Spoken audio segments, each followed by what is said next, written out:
Today on the official Marvel podcast, we talk to Danny Koo from Marvel Games for an update on the upcoming season of the free-to-play video game Marvel Rivals. Starting season 3 every month, you're going to get a new hero in the game. So we're going to introduce a lot more characters playable for free in the game. Plus, if you're loving playing as Emma Frost like me in Marvel Rivals, or just generally curious about the White Queen, we've got a comic book deep dive just for you.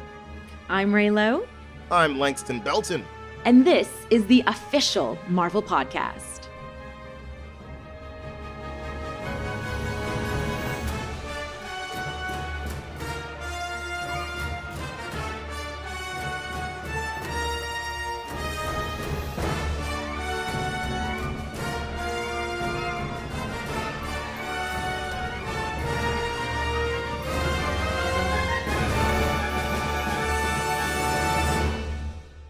So, Beta Ray Lowe, my friend, I know that you are also a big Marvel Rivals fan, yes? My playtime is not my business. Nice. So, let me ask you, are you still shepherding people off to their doom as Jeff the Land Shark, or have you now switched to Emma Frost as your main since her release? I'm kind of crying that Jeff has become as popular as he is, because this squishy, sweet, OP land shark is just everyone's nemesis at this point. But obviously, Langston, Emma Frost, not only is she my girl, I don't get one, but I get two outfits. I don't know, who have you been playing as? Oh, I mean, I stick to my big old Cap. I love him so much. Naturally. And also Venom. Ooh, yes. Venom, the Venom Phenom, as I like to call him. Well, listen. Well, hard to play, though. Very hard. Listen, I don't do well.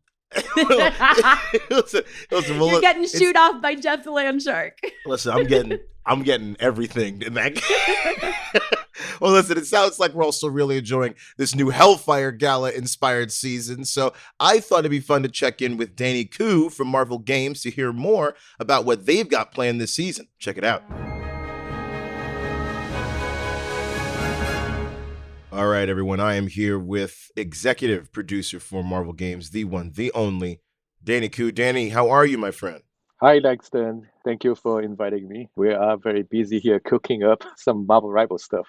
Okay, Danny, for those listeners who have somehow, I guess, not been on planet Earth recently and have missed out on one of the most addictive video games in recent memory and fastest growing games in recent memory, can you please describe what Marvel Rivals is all about? Marvel Rivals is a superhero team-based PvP third-person shooter. It's a 6 versus 6 game.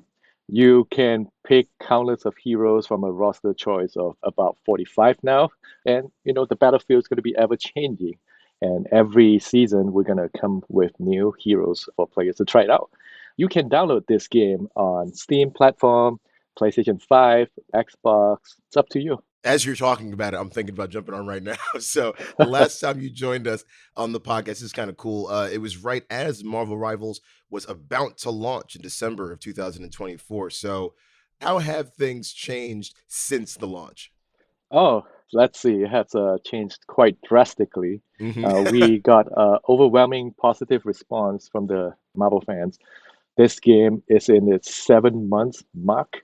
We have launched with our base roster, and then we launched the Fantastic Four in Season 1. We have Emma Frost and Ultron crashing the Hellfire Gala in Season 2. We have various fun game mode involving little cute land shark Jeff. We have many, many costumes in the store for players to purchase looking good while battling. Yeah, we have over 42 million downloads now. Yeah, it's huge. Yeah, in a nutshell, I would say it's huge. Yeah. So again, you mentioned the reception to the game, which you said has been overwhelmingly positive. It was like a tidal wave of everyone being like, you got to play this, you got to play this, you got to play this. What was it like behind the scenes, seeing that reception, and what are some of the kind of unexpected things that arose as the game gained popularity so quickly? So some unexpected pleasant surprise is we are able to elevate character that's not known in the 616 universe. Jeff the Land Shark is relatively new characters in the Marvel universe, and he is one of the fan favorite. You have characters like Luna Snow and Magic, which Surprisingly, not everyone know about those characters, if you will. And after they play the characters, we start seeing fan art, cosplay on those characters, especially stuff that you don't usually see in the Marvel Cinematic Universe. And that was quite pleasant. In terms of gameplay mechanics, we always have this base strategy that we assume player will adopt. But then you get clever tricks like, Groot building up platform off the map and someone just sitting there ready to ambush the other team at a moment's notice. Like those are very clever way to play.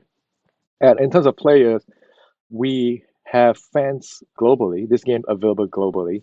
And we also notice each region tend to gravitate towards certain characters of their Hmm. choices. All in all, we have a very even cast across the board. Players gravitate to the character they like to play, and which resonate with the game's objective is play the one that you like, play who you want, and also try the characters that you don't know. And we were thinking we're gonna do a whole lot of cinematic explaining the lore of Marvel Rivals universe, but then you get fans that pick apart little Easter eggs and hints and put them all together and talk about it. And so we're like, oh, okay. As you play, the story unfold, players do pick up those little cues and where the Marvel Rivals story is heading. Those are all good stuff. It's all great. So I want to ask you, what character were you surprised most to see people like gravitate towards? Some that maybe you thought like, oh, I didn't think this character was going to be as popular as this. I mean, you mentioned Jeff the Land Shark, and you said fan favorite. Some other people might say Menace. Yeah, Jeff the Land Shark, he is very cute. As you mentioned, he's very menacing, and a lot of memes and a lot of fan art started emerging, and it just go viral. And then Luna as well. It's like what a K-pop singer with ice-based damage and healing do in this world. But her ultimate, because it's such synergy with K-pop music style, because she danced during her ultimate, and then that ultimate has since become a staple to all the K-pop fans who might not be Marvel fans, and they pair it up with their favorite K-pop song while doing that move on the map. So that's a lot. Even Namor, right? When the Fantastic Four starts showing up, and there is in-game banter between Mr. Fantastic and Namor and Invisible Woman. In fact, the search for Invisible Woman and the Fantastic Four on Google when we first announced Fantastic Four arrival jumped up by 3,000%, which is insane. They're like, who is the Fantastic Four? And it's also a perfect storm with the synergy with Marvel Studios when they first put out that Fantastic Four trailer. So, as a Marvel fan, it's a perfect way to introduce you to Fantastic Four and get ready for Fantastic Four Summer in a bit, actually. Yeah, the visual style of the game is so incredible, and just seeing the Fantastic Four in that fantastic car, it was amazing. But but we know what people love skins, and you talked about skins that people can get in the game from the store. So, are there any more summer themed skins along the way? What can you tease for us? What can you tell us about some of the cool stuff coming skin wise that people can look forward to this summer? We closely collaborated with our Marvel publishing team on comics itself. We have seen have a lot of Marvel Rivals comic issue, ongoing Marvel comic based on Marvel Rivals universe coming out.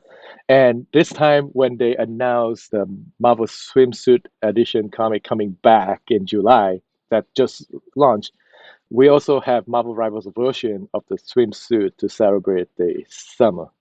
So you can expect to see summer costume for Psylocke, Luna Snow, Thor, Loki. Right, these are all very cool homage to the culture of having the swimsuit edition for the Marvel Rivals comic. So, I mean, again, the game is always evolving. Like, we have season 2 right now, and season 3 is going to launch on July 11th. That's right around the corner. So, what can you tell us about season 3? What can fans look forward to? So we just released the trailer for season 3, featuring Jean Grey in her Phoenix costume. We also brought back Blade. As you know, he was fighting Dracula back in season 1. Right after season 1, you found him chilling and sleeping in Wakanda in space, intergalactic He's just chilling on the bed, and you notice he disappear at the end of season 2. It's like, where did he go? So he Mhm. has recovered. He has joined the fight in season 3 along with Phoenix. We also tease now at the end of the trailer to kind of tease like he's behind all this. And players are able to go back to Clintar and revisit that map. And we're going to tell the story how Phoenix and Blade join forces in this season. Now, starting season 3, seasons used to be 3 months long. We're going to make it faster. Every season now is 2 months long. Starting season 3, every month, you're going to get a new hero in the game. So we're going to introduce a lot more characters playable for free in the game. Nice. Yeah. Now we're hoping that Marvel Rivals is going to have a big presence at San Diego Comic-Con, of course, which is always a great destination for Marvel fans who want to know about Marvel games and all the cool things happening with Marvel Rivals. So I'm going to ask for one more tease. What might we see from Marvel Rivals at San Diego Comic-Con? Yeah, we're gonna have art panel dedicated for Marvel Rivals Season 3. We're gonna talk about the designs behind Phoenix, design behind Blade, how we come about designing the map for Clintar. We're gonna talk about Marvel Rivals art book. We're gonna give some sneak peek, and also maybe we have some surprises for some variant covers and comics. And at the same time, we are also going to do fan events. Stay tuned for more information on that front. We'll announce it through the Marvel Rivals official channel. Nice. And I'm sure all the fans cannot wait to celebrate this game that has taken the world by, no pun intended, storm. So Danny, thank you so much for chatting with us today. Congratulations on all the success of Marvel Rivals. I'm going to go jump on as soon as I can right now. You got me just thinking about it. I'm like, my fingers were itching to get my hands around the controller. Danny, thank you so much. Thank you, Leston. Yeah, you go play and play with your friends. I always encourage players to play with their friends. It's a nicer experience, especially in competitive mode.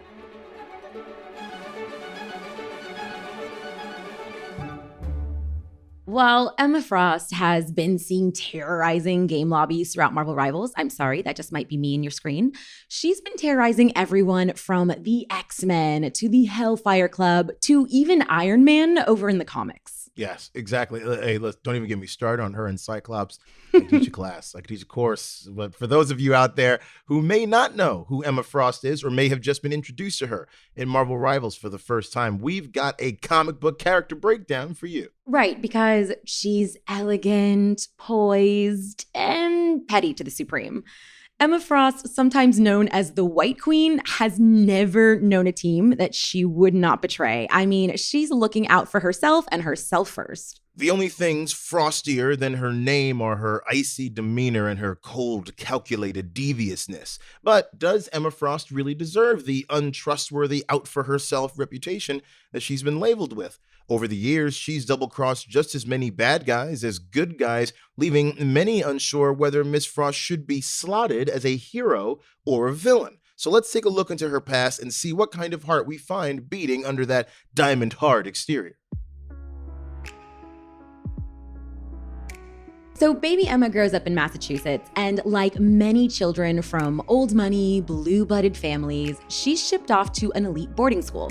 But unlike the sophisticated platinum blonde we know today, young Emma's more of an emotional wreck of a brunette with terrible grades and no friends, and she's also a total disappointment to her image-obsessed father, Winston Frost, who focuses all of his attention on Emma's older sister, Adrian. But then in her teen years, Emma's mutant psychic powers start to manifest. In fact, one day, she accidentally releases a psychic wave that knocks the entire school unconscious. Enter Charles Xavier, aka Professor X, who's starting his school for gifted youngsters, the secret home of the mutant heroes, the X-Men. He offers Emma a spot, but she turns him down. She's got this whole psychic thing figured out. In fact, she's already using her newfound abilities to basically cheat at everything and become a popular star student. I feel like that might be a point in the villain column. Or just the actions of a teenager who's been messed up by her dysfunctional family. Anyway, as her rep changes at the school, guess who suddenly cares about her? Old shallow dad decides to make Emma heir to the family fortune, skipping over Adrian. But Emma's love is not so easily bought, so she refuses the inheritance and runs away to make a life for herself. Now, it's during this time that anti-mutant sentiment is growing in America. And when Winston finds out that his daughter has mutant abilities, dear old dad has Emma committed to a mental asylum.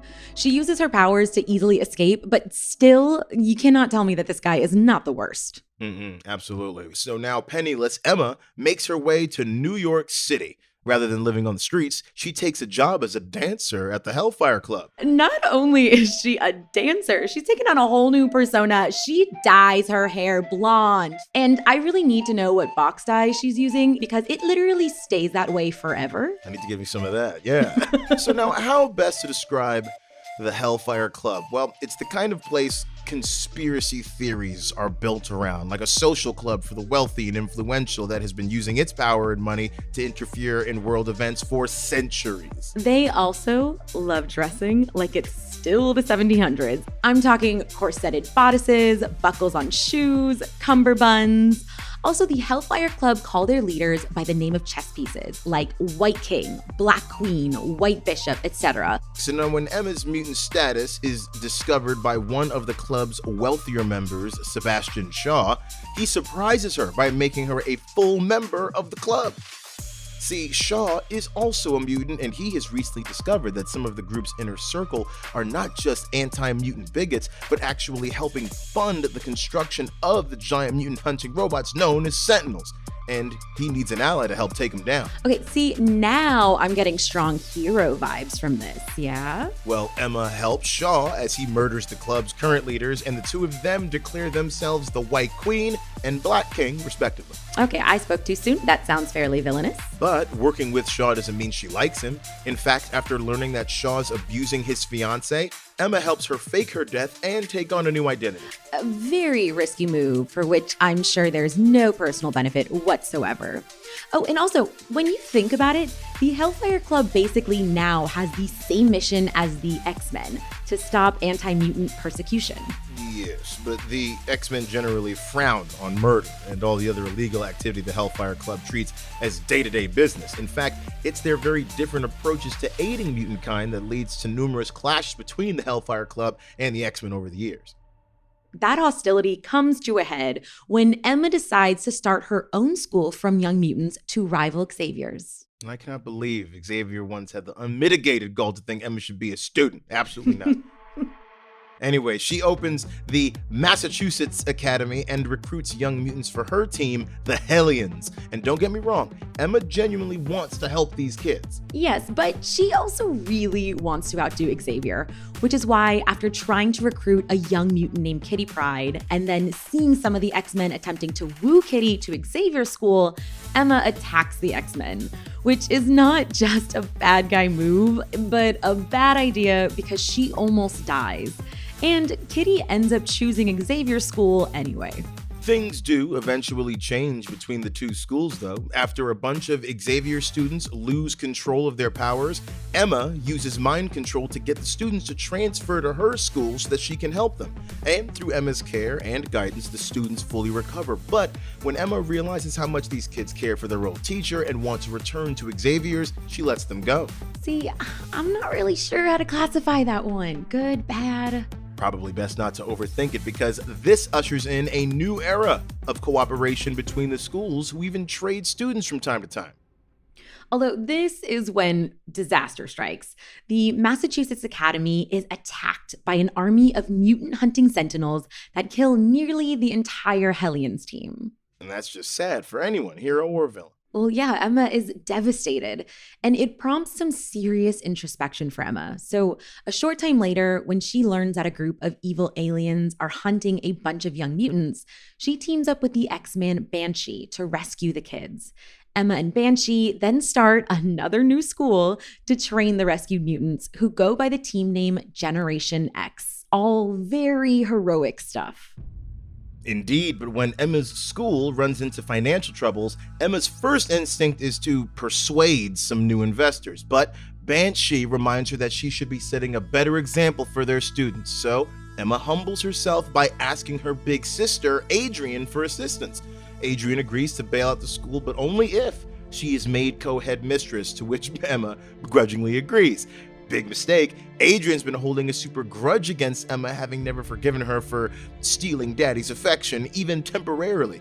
Adrian only wanted to get close enough to make her sister suffer through the deaths of more students.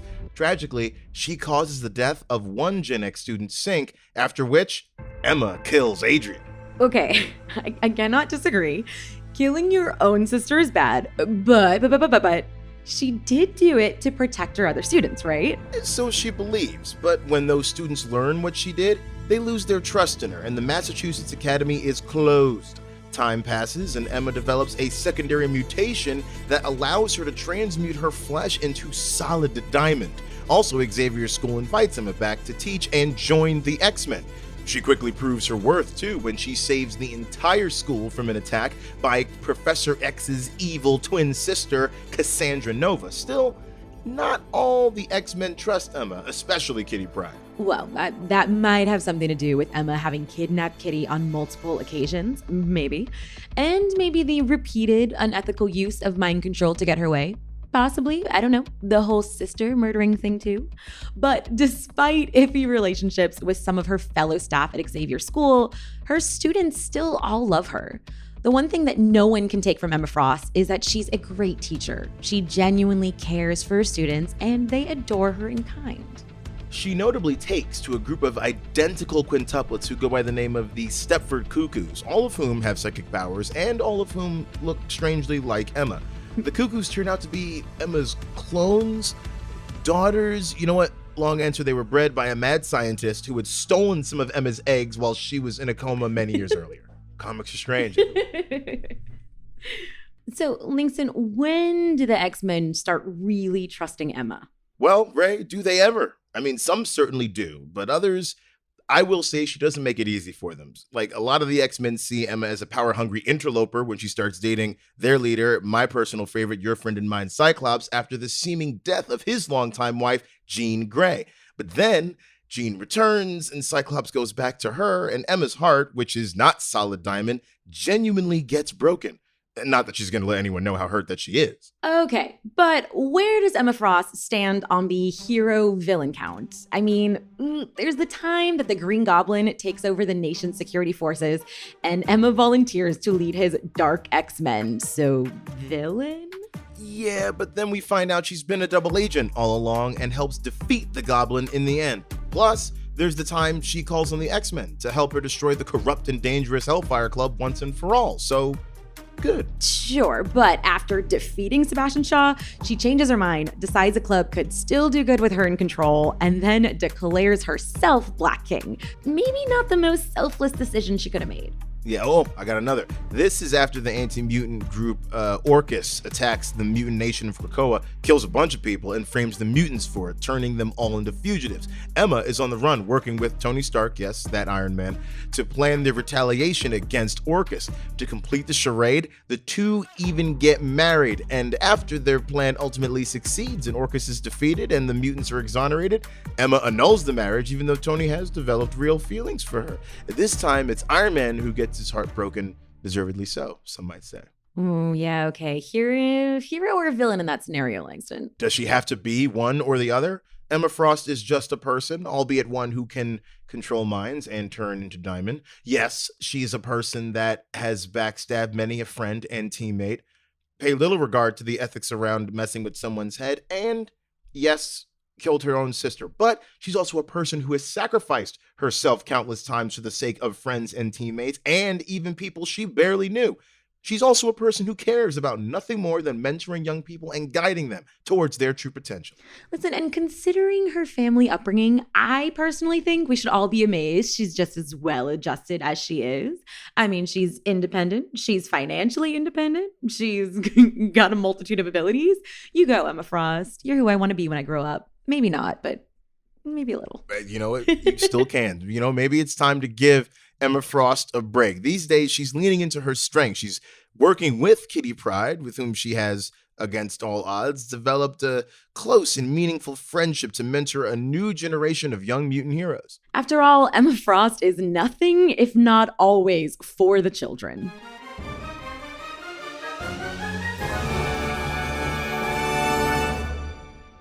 61 years ago today, the Avengers, Captain America, Iron Man, Giant Man, Wasp, and Thor ventured out to investigate strange reports of a UFO sighting over Virginia. Little did they know, they'd soon come face to face with Kang the Conqueror, one of their most formidable foes, for the very first time. Co-created by Stan Lee and Jack Kirby, Kang made his first appearance in 1964's Avengers issue 8. While previous Avengers villains focused on brute strength, Kang was different. This time-traveling tyrant marked a shift in the Avengers' adventures.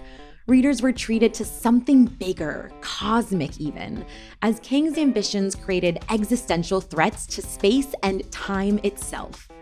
Not only that, but his appearance in Avengers issue 8 revealed his connection to the Fantastic Four villain and Egyptian pharaoh, Ramatut. It was here that Kang disclosed that Ramatut was secretly an alternate identity of himself, and Ramatut was just the start. Since then, his many paradoxical variants like Immortus, Iron Lad, Scarlet Centurion, and more have continued to appear throughout the Marvel Universe. Kang the Conqueror has continued his quest to, conquer all of time, trading in his invisible anti-grav chair seen in Avengers issue 8 for his iconic levitating time chair.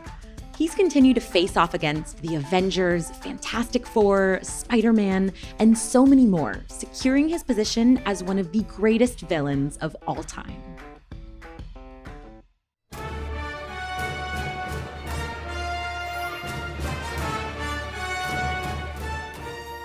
Next week on the podcast, we hear from Marvel Studios' Fantastic Four First Steps director, Matt Shakman.